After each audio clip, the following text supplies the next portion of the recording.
Hello, my friends! Today we are talking about trail braking, a cornering technique that comes from motorsports, but with a few small tweaks it can work really well in normal street riding too. When it's done correctly, trail braking can significantly improve our cornering abilities, and in some situations it can boost our safety, especially on downhill twisty roads or when something unexpected happens mid-corner. If by any chance you stumbled upon this channel for the first time, my name is Andrei Bodrov, and aside from being a Borat impersonator, I'm also a motorcycle instructor. If you are seriously interested in becoming a more confident and competent motorcycle rider, check out our courses using the link below the video. Our flagship King of the Road course has more than 50 lessons and 40 practical exercises, which will completely transform you as a motorcycle rider. Trail braking was originally developed in racing as a faster way to go through some corners. After a fast straight line, assuming we want to take a corner without running wide and crashing, naturally we have to slow down first. A more traditional approach taught to most people in beginner courses and motorcycle schools says we should do all our braking before entering the turn. Then we release the brakes, lean the bike and then gradually accelerate through the corner. This approach works pretty well for beginners especially, since it completely separates the braking process from cornering and allows us to concentrate on one thing at a time. However, as we grow more confident in our riding abilities, we can use a different approach. Now, instead of doing 100% of braking in a straight line, we can continue to brake as we are entering the turn, gradually releasing the brakes as we increase the lean angle. Then, at some point, we can release the brakes completely and start accelerating as we exit the corner. For track riding, this gives several advantages. We are losing far less time in transition. We are decelerating or accelerating the whole time. We can start our braking later by gradually releasing the brakes as we lean more. And we are making the weight transition from the front tire to the rear smoother. However, the racing version of trail braking is pretty difficult to pull off. Trying to manage a precise amount of braking power as you lean your bike close to the edge of the limit of traction requires a lot of skill and practice. Even extremely talented and skilled professional racers can sometimes botch it and skid the front wheel, which leads to a low-side crash. Fortunately, during normal street riding we usually are nowhere near the limit of tire traction, and we can use trail braking for street riding in a much safer manner.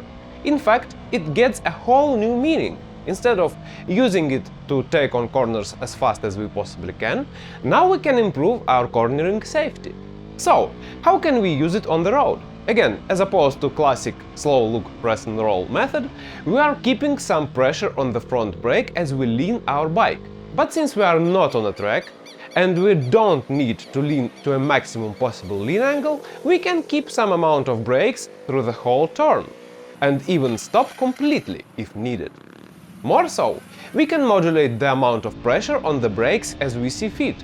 If at any moment during cornering we need to slow down more, for example, if we spot an obstacle mid-corner, we can gradually increase the pressure on brakes while straightening the bike, and we'll slow down even more.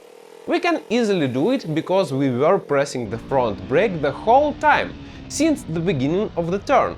So we kept the front tire loaded and it had plenty of extra traction. That's the main advantage of trail braking over simple braking mid-corner. When we just simply brake mid-corner, we have to make the whole process. Release the throttle, gradually apply brakes, wait for suspension to load, wait for the front tire to load properly, and only then apply a significant braking force. By the way, a normal mid-corner braking is also a pretty good skill to have in store, and we'll indeed talk about how to properly do it later. So be sure to subscribe to the channel and click the bell button to be notified when a new video comes. Now, naturally, a lot of riders hesitate to incorporate trail braking into their riding because they think it will be too easy to overbrake and low-side the bike. After all, we've just seen that even professional racers can sometimes make such a mistake. However, if we are not leaning to the very limit in the corner, it can be quite a surprise how much we can actually brake while leaning the bike at the same time. To see how much, we can put on our nerd glasses for a moment and do some math using the traction circle. For the sake of simplicity and to avoid dragging the video too much, we'll use the simplified version, which assumes the road is perfectly flat and uniform, and we'll use just one traction circle for both tires combined, instead of two separate for each one. This means, for the time being, we will ignore the weight transfer between the front and the rear wheel, returning to it a bit later. But even this simplified version will give us a good understanding on how much roughly we can use the brakes while leaning the bike at the same time. As we know, a motorcycle tire can only offer a certain maximum amount of grip before it starts skidding. The tire grip basically is the friction force between the tire rubber and the road. And it depends on the load on the tire and the coefficient of friction, which in turn depends on the tire compound, pavement quality, temperature, etc. This force can be used to move our bike in any direction. We can open the throttle and go forward, we can apply brakes and slow down, or we can lean our bike and turn left or right. Acceleration, deceleration and turning are basically caused by the same kind of friction force applied in different directions. So naturally, we can do any combination of all the above. We can turn and accelerate, or turn and brake at the same time, but only up to a certain point. All these possible actions form a circle, which is called a traction circle. Let's assume we have some normal road conditions, not too good and not too bad. Say, our tires and road conditions allow a maximum of 1 g of acceleration in either direction, which allows the bike to lean to about 45 degrees before losing traction. Anything outside this circle will lead to a loss of traction. For example, if we brake too much or lean too much, we lose traction and low side our bike. But anything inside this circle we can do. For example, we can lean 50%, which will be about 27 degrees in our case, and brake 50% at the same time, and we'll be well inside the circle, having plenty of extra grip to spare. To have an idea of how much we can brake in a corner, if we lean about 70% of maximum lean angle, which is about 35 degrees, we still can apply roughly about 70% of braking force before we run out of traction. Of course, it is all for ideal conditions. In reality, we have to give it some safety margin, but it's still pretty impressive how much braking we can use. This possibility to apply a braking force mid-corner offers us a lot of options in case something goes wrong. For example, decreasing radius turns, which a lot of people are afraid of. If we are going through a turn and then suddenly realize that it becomes tighter and tighter, we can add more braking and lose speed. And less speed means we can take tighter turning radius, which is exactly what we need in this case. The next good example would be riding downhill on a winding road. Again, a lot of riders can be a bit intimidated by this. With trail braking, riding downhill is not an issue. We can just add a little more braking, so our bike stops accelerating too much. And another case, which can be solved by trail braking, is an obstacle mid-corner. Because in street riding we are not leaning to the edge of traction, we still have a lot of traction left for braking. So we can even stop mid-corner completely if we need to. We can add more and more braking force as we bring our bike more and more vertical. By the way, some people are afraid to bring the bike more vertical because they don't want to run wide. But in this case, it won't happen, because as we are slowing down, our turning radius decreases. So slowing down and standing up cancel each other out, and we end up slowing down on a constant curve. So, as you can see, there is a lot of good stuff we can do with trail braking. And even though it is not a technique which we must use each and every single time, it still gives us a considerable advantage for some special cases, like riding downhill or doing decreasing radius turns. And despite the initial appearance, it's also quite safe to perform if we don't try to ride to the limit. Now to one more important question. Which brake should we use for trail braking? Only the front one, only the rear one, or both? Surprisingly, the answer is not that much different from when we are braking in a straight line. Now it's a good time to bring the weight transfer back into the mix. Remember how when we did braking in a straight line, we noticed that the faster we brake, the more weight transfers from the rear to the front wheel.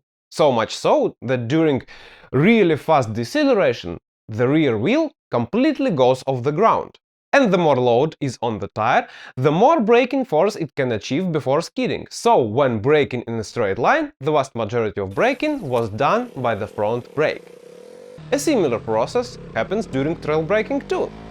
During the deceleration upon entry into the corner, the front wheel bears the majority of the bike's weight.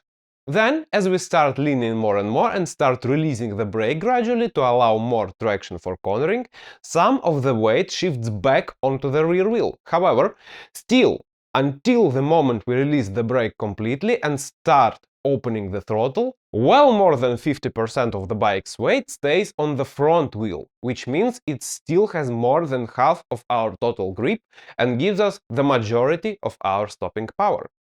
Here on the video we have a good example of this. Even though here the rider doesn't know what he's doing and he just yanks the front brake, which makes him crash the bike, it shows that even in corners the majority of the braking power is still on the front brake. We can see the rear tire is off the ground. That's how hard the front brake still can be applied. Now, granted, it's on a very warm and good pavement, but still looks impressive. If his name was Toprak, he could have made it work. So, depending on how quickly we were decelerating while entering the corner and how much braking we carry into the corner, we have some options. If we were braking quite hard, we have to heavily favor the front brake, since the majority of the motorcycle weight is still on the front wheel. In this case, we can concentrate on the front brake only and pretty much ignore the rear one, since we already have engine braking slowing the rear wheel down. If upon entry we were braking moderately, we can use combined braking into the corner, especially on longer and lower motorcycles, which have a bit less tendency to shift weight forward. In this case, the rear brake still has a decent amount of braking power and can be used alongside the front one. However, especially if your bike doesn't have ABS, make sure to not apply too much rear brake. It makes the bike very prone to high-side crashes. When the rear wheel starts skidding, then the rider notices it, quickly releases the brake, the rear tire suddenly regains traction, turning the bike into a miniature catapult. This type of crash is usually even worse than a low side caused by the front tire skid. Now, before we wrap this up, a quick word about our sponsor, Ultramax Cell, who makes advanced thermal base layers that work extremely well across a wide temperature range, making them ideal for motorcyclists. Their special three-dimensional structure allows the base layer to do two seemingly opposite things at the same time, depending on the conditions. In hot weather, these 3D honeycomb cells create a larger evaporation surface, which in turn boosts evaporative cooling effect. And in cold weather, that same structure does a better job of trapping warm air closer to your body, helping to keep you warmer. So if you like riding in comfort without worrying about changing weather conditions, check out Ultramax Cell using the link in the video description. And that's it for today. Thank you for watching, ride safely and have a wonderful day. Bye!